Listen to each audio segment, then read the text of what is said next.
অকারণে নয়। হে আল্লাহ,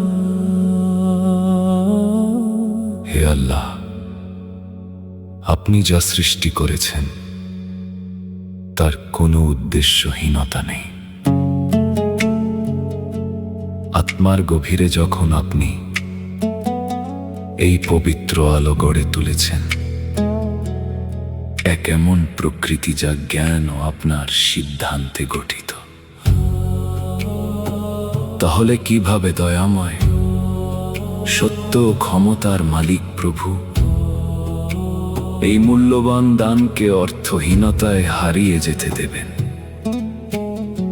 কোনো বীজই তার নির্ধারিত ফুল ছাড়া বপন হয় না, কোনো হৃদয়ই পথ প্রদর্শক ছাড়া ঘুরে বেড়ানোর জন্য সৃষ্টি নয়।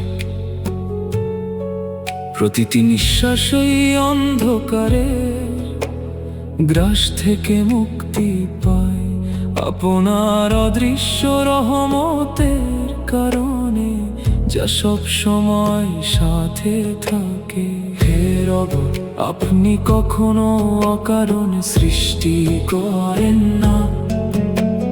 প্রতিটি আত্মাই আপনার কাছে পরিচিত, হোক তা ক্ষতি কিংবা বেদনা, আপনার রহমত আমাদের আবার ফিরিয়ে আনে।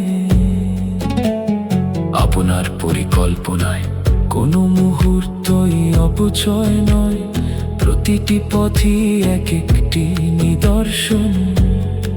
তাই আমরা আমাদের হৃদয় আপনার দিকে ফিরাই, আমাদের প্রতিটি কথায় ও কাজে।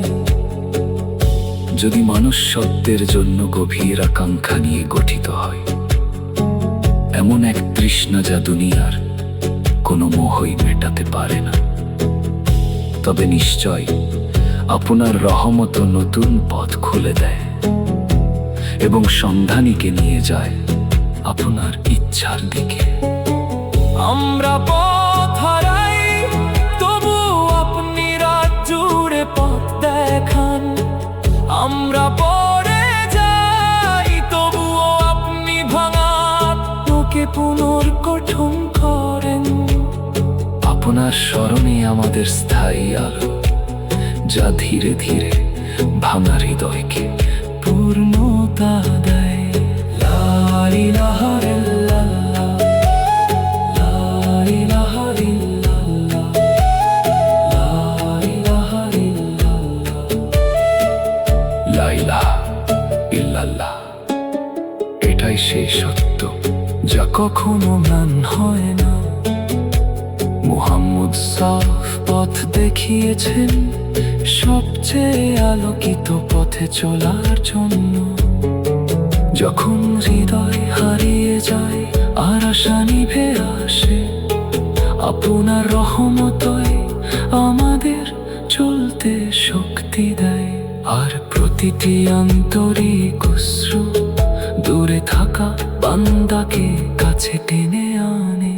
তাই কোনো সৃষ্টি কখনো অকারণে নয়, প্রতিটি আত্মাই তার সীমা ছাড়িয়ে ডাকা হয় তার রবকে জানার জন্য, তার মুখমণ্ডল অন্বেষণের জন্য, এবং তার মাঝে চিরন্তন অনুগ্রহ খুঁজে পাওয়ার জন্য। হে আল্লাহ, আমাদেরকে আপনার কাছে নিকটে রাখুন, আমাদের প্রতিটি অবস্থায়, প্রতিটি কাজে। হে রব, আপনি যা সৃষ্টি করেছেন তা কখনো উদ্দেশ্যহীন নয়, আর প্রতিটি হৃদয়ে আপনার কাছে ফিরে যায়।